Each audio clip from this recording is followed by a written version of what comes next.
through the lot, now you know I'm coming through. When the growth look good on you, best believe they wanna screw now. I've been trying to climb, devil threw me in the dark. Baby, don't be insecure, you can still go make a mark like blow. Could never let them drain my soul now. Blow. Table turning like doorknobs, wow. Blow. I think I'm about to set sail. I'm a walking, living legend, walking with my chest out. Life keeps dealing me cards, I keep feeling it. What's going on, people? What's going on? It's G. We are back in the building. Big up every single individual who has subscribed to the channel. We have passed that 600 mark finally, and we are on the road to 700. Can we get to 700 before? I know this is a big ask, but can we get to 700 before the season starts? The season starts on August the 13th, I think it is, I believe, something along those kind of lines. Can we get there? Who knows? Doesn't really matter, to be honest with you.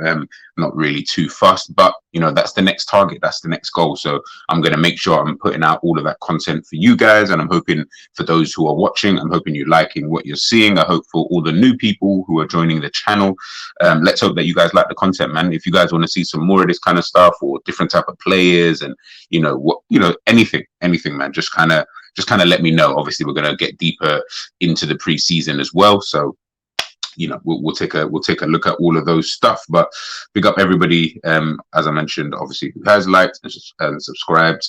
Big up my guy Monts, helped me get over that line, so big up himself, and obviously congratulations on the 5K. Cool. Well, we're done with the formalities now. Today, we're here. Summer transfer targets. Yes, you already know the deal. You already know the vibe. We've taken a look at quite a few players. We've taken a look at some top picks in terms of players who I would love to join the football club. And we've taken a look at, you know, some players who might, you know, they probably realistic, but they might not be at the top of your list kind of thing. You know, taking a look at left-sided centre-backs. We've taken a look at right-sided centre-backs. We've taken a look at midfielders, DMs, attacking midfielders, wingers, all of these kind of various different things. And today we're taking a look at right-back/right wing-back Jeremie Frimpong. Good player. Very, very good player. Plays for Bayern Leverkusen. Has obviously appeared as well for Celtic prior to moving there. He's actually originally from Manchester City. Jeremie Frimpong. Why do I want Liverpool to sign Jeremie Frimpong? Well, the reality of the situation is, one, we have no idea what Jurgen Klopp's going to do next season. Obviously, by the time this video comes out, Liverpool will have played their first pre-season game. So we may get some level of an indication as to what he wants to do in the season. We might not, to be honest with you, purely because ultimately, because it is pre-season, it's a bit difficult to kind of judge. It's a bit difficult to kind of realistically say, well, he wants to play this certain way and blah, blah, blah. I think you'll more see that towards the ending of pre-season. I believe we've got Bayern Munich possibly, you know, and I think Leicester City. So maybe in those kind of games, maybe he might then look towards maybe playing the team that we want. So we don't know what he wants to do, whether he wants to keep this box new Trent inverted system, whether he wants to kind of keep it as the flat back four, play the 4-3-3 like we've been doing. I have no idea how he wants to play it. I feel like he wants to, you know, go back into that kind of inverted role and stuff like that. But at the same time, I also feel like he doesn't want to ever deviate away from that 4-3-3. But nonetheless, if Liverpool are then looking to sign a right back, now this is just in a case and scenario. If we do want to sign a right back, Frimpong's the one. For me, Frimpong is the one that you'd want to sign. He'd immediately provide competition to, you know, Trent Alexander-Arnold. He is different to Trent in terms of being able to get himself up the field, you know, being that kind of attacking force down that right-hand side. He's obviously faster than Trent Alexander-Arnold. He's got better recovery pace, obviously. He's got that kind of positional awareness as well. Now, obviously, he's played in a back, you know, three more time, you know, more often than not, you know, for Bayern Leverkusen. So, of course, he's got that security knowing that, you know, the three centre-backs behind me, there's, you know, they're actually there to, you know, just kind of cover me in certain situations. So for him, he has got that kind of license to roam forward, so to speak. And again, here in a 3-4-3, situation, again, the same thing, having those defenders behind him to be able to play almost as a midfielder, if I'm being totally honest with you. And you can see here with his heat map, take this banner off for you guys. You can see here with his heat map, all up and down that right hand side. But if Liverpool are looking for someone who can fill in for Trent Alexander-Arnold, why not do that? Now, I understand people might say, oh, but what about Conor Bradley and this, that, and the third? And I'm like, yeah, you know what? You could potentially go for someone like that, someone who's inexperienced at the top level, someone who's going to take a long, long time potentially to get acclimatized. He's also got to understand that he's not actually good enough to try and usurp someone like a Trent Alexander-Arnold anyway. So the reality of his game time is going to be relatively low. Do you then trust him to come into these situations? Do you guys generally sit here and think, yeah, wouldn't mind Conor Bradley? Was it Bolton or whatever it was he was playing at before? No disrespect to Bolton, no disrespect to him for going there, kind of thing. I'm not saying that you can't go out and loan and obviously smash it. I get that. But you know what? There are levels and we need to get that. Maybe if he played at a higher level when I saw something different, then yeah, I'd say, you know what, you give the young guy a chance. But I want someone who can take Trent Alexander-Arnold's place. I don't want a guy who's an understudy. No, I want him to be able to take his place. That's what Frimpong provides for me, is someone who can take Trent's place. Now, I'm not saying that, obviously, in terms of like passing and things like that, and obviously we'll get into the stats. I'm not saying all of that. He's a different type of right wing back, but he's exactly the type of cover that you want on that side. Where your cover now is like Joe Gomez and obviously Conor Bradley and stuff. Like Conor Bradley, inexperienced, not good enough anywhere close to this level. You got Joe Gomez, who's obviously just not that type of right back. Like, he might provide a bit more stability, so to speak, in that kind of area. But to then say, yeah, anything else, he's just Joe's game. That's not Joe's game. He's poor going forward. He's just not that type of guy, which is fine because that's not his game anyway.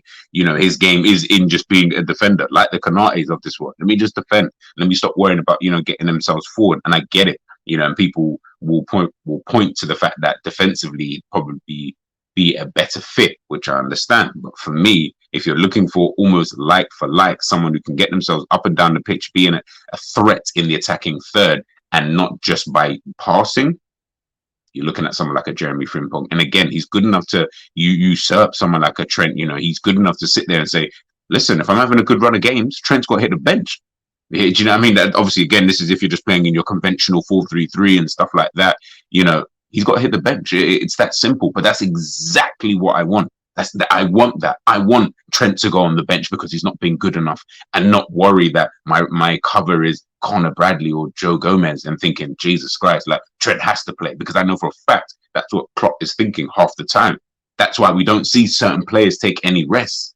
Why do you think certain guys, the Mo Salahs of this world, Salah, he has no competent cover for him in that position. Hence the reason why we don't ever see this guy ever getting dropped. People talk about, yeah, but Harvey Elliott, he doesn't trust these guys in those positions enough to then say, yeah, you know what, when Mo's having his bad period, he can come out. When Trent's having a bad period, he can come out, kind of thing.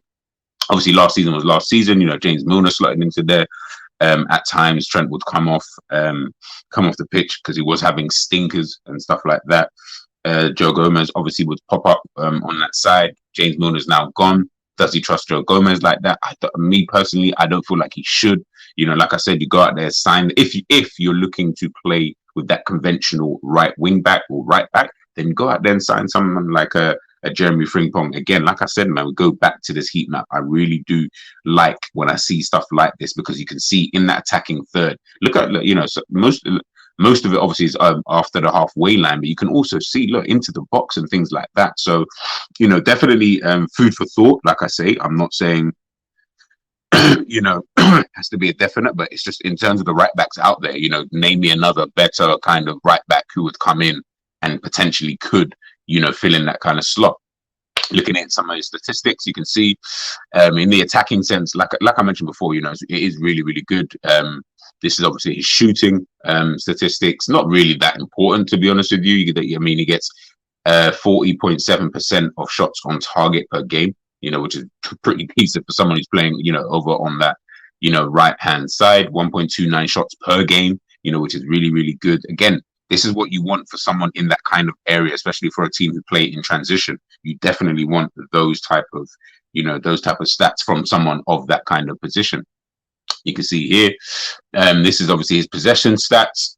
You guys can obviously check this out at FBREF. Touches in the attacking third, touches in the attacking penalty box, he ranks really, really high. Take-ons attempted, successful take-ons, he ranks in the 99th percentile for successful take-ons, 2.52 per game. Yeah, I mean, progressive carries into the final third, carries into the penalty area. He's ranking in the 99th percentile, 98 for carries into the final third. Like, progressive passes received. Guys, when you're looking at someone to play in those areas, these are the type of players that you've got to look at. Like I mentioned, Conor Bradley might be all good in that. Like, I'm not trying to be disrespectful. I'm not trying to sit here and say, oh yeah, he can't do this, that, and the third. He might be, but let's understand there are levels. We need to get that. There are levels. Are we trying to win, or are we trying to be sentimental and try and bring these guys through? Guess what? I don't care about those guys. I care about winning. I want to be able to say, guess what, Trent, you're not playing well. Someone like Frimpong, come on, for example. Or Trent, you know what, maybe for the next couple of games, you might have to just sit out. You know, you've got a little bit of an injury, you're in that red zone and all of that kind of stuff. Boom. Jeremie Frimpong, no problem. He can do that up and down the flanks. I've got no issues, necessarily with that. Again, looking at his passing stats, assists, he ranks pretty high. Expected assists, key passes in the 85th percentile. Not saying he is the best passer, and again, that's why I say he's almost a little bit different he is different to a Trent Alexander-Arnold in terms of Trent is a passer, is a fantastic, one of the best in the world, at passing. But when we're talking about both of the players being effective in that attacking third, they're both equal in that regards, in my personal opinion. They just do it differently. Whereas Joe Gomez and those are not the type of players that you want in the attacking third by any stretch, of the imagination. So definitely, again, I know we've got, Calvin Ramsey and, stuff like that, but ultimately those type of players, I just don't feel like they're going to be good enough. Maybe they might be in the future and they just need to get that game time. And I do get that, to a certain degree, but I just feel like you need to make sure you've got levels. Like, I wouldn't care if Calvin Ramsey or Conor Bradley were to actually make it, because they don't have that star quality that I'm looking for, from some of these players, where you just know Rico Lewis came into that Manchester City first thing, bang, you just knew he was able to acclimatize himself to that Manchester City team, So when I'm looking at things like that, that's where even if you think about Rico Lewis over maybe like a Cole Palmer, who obviously is going to be difficult because of the position that he plays, but you can just tell straight away like one has got that kind of bang kind of star quality where you just immediately you're like, yeah, this guy needs to come into play, blah blah blah blah blah. Whereas we don't really have that with any of the youngsters, kind of thing. They're always like, nah, yeah, he looks okay, and Klopp tries to maybe push a couple here, but I don't even think he even really trusts them, and all of that kind of stuff. So I'm just looking for that quality now, quality over the quantity. Got so many right backs who are just either out on loan or just kind of sitting there. And nah, man, I need the quality now. And again, like I mentioned, man, I think someone like a Frimpong does provide it. Again, you can see here, this is just all just looking at the stats in a general sense. If I'm being honest with you, progressive carries, fantastic, ranking so high in that kind of metric. Again, the defensive side of things, that's where he obviously lacks in terms of, say, you can see here tackles. But again, this is for midfielders. For defenders, it ranks it's okay. It's okay. It could be a lot better. Of course, it could be a lot better. But, up against midfielders, for the season, progressive carries, successful take-ons, touches in the attacking penalty area, this is against midfielders and he's still ranking this high. Again, man, like, it just depends on what you're trying to look for in the type of cover that you're trying to obtain. Obviously, I'm not saying he's going to come in and just want to sit on the bench. He's not going to want to do that. But then that's where we got the rotation. That's where if Klopp's clever, he rotates, and then you start ending up playing with a team on merit where not every single week, but most weeks you're almost like, right, is he going to play this guy? Is he going to, maybe we need a bit more threat down that side. Maybe Trent's not really that quick. You know what? That left winger coming up against Trent, like a Martinelli, is going to burn him. It's going to burn him today. You can just see it from a mile off. So guess what? Let's get someone who can match up with him, someone who can keep up with him pace to pace, someone who, when it does get into those duels, because he is quick enough to keep up with him, isn't going to overexert too much energy. Sometimes it's about playing smart. You know what I mean? It's not always about, playing necessarily the best players at all time kind of thing. Unless you're literally untouchables, then yeah, otherwise I'm not really looking at certain positions and thinking that they're untouchables if you can find,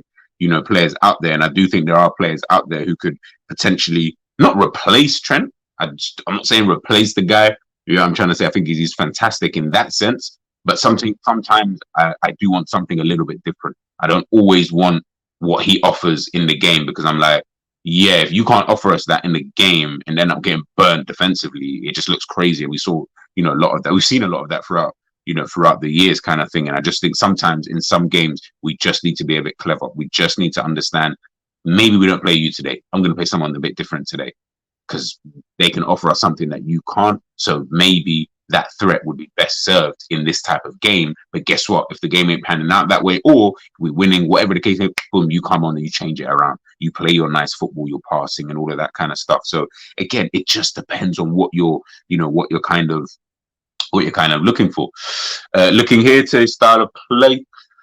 One of Frimpong's greatest strengths is his ball carrying ability. He is one of the premier ball carriers on the continent, not just in his position. He's incredibly quick, generally one of the quickest footballers in Europe, and that contributes greatly to his ability to carry the ball over long distances with ease. This is what I'm saying, guys. That different type of football.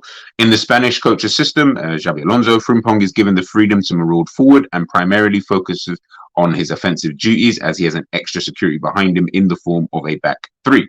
This has resulted in his highly impressive output in the final third and serves as the main reason for his outstanding statistics, ranking in the 99th percentile amongst players in his position in several key metrics such as goals and contributions.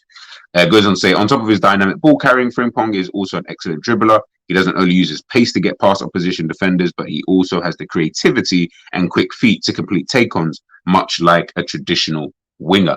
Again, this is what I'm saying. It's offering you that something different that what we do have currently doesn't really have in that kind of sense, in the attacking sense. Hence the reason why I am really, really big on these type of players, because it's just more about the rotation, man. Like, I just need to be able to have that competition. And with someone with all of this kind of skill set, I almost feel like we'd be a little bit silly to not even attempt to look at something, like this, because we are looking at right backs. Now, I understand maybe he's looking at a right-sided centre back who can play right back. So like the Pavards, as an example, players of that kind of ilk, during Timber, those type of individuals, then it can slot into other positions.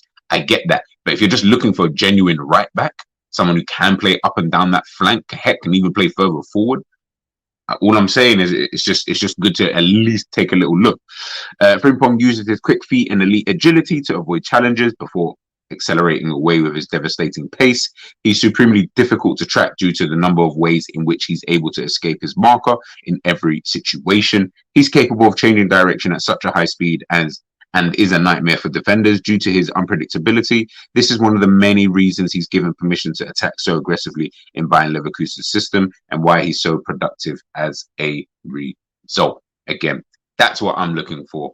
Obviously, guys, let me know what you think in that kind of sense. Again, we take a look at that heat map all up and down that right-hand side. Is that something that you guys are obviously, looking for, if we're looking at getting a potential backup right back, for next season? But, let me know what you guys think in the comment section below. Jeremie Frimpong plays for Bayern Leverkusen. He's played for Celtic before. He's obviously from the Manchester City Academy, Dutch international, played for England youth as well. He's got the credibility on his side. He's got the stats really and truly on his side. But does he have you on his side? Let me know what you think in the comments. I'm G. Boom. And we out.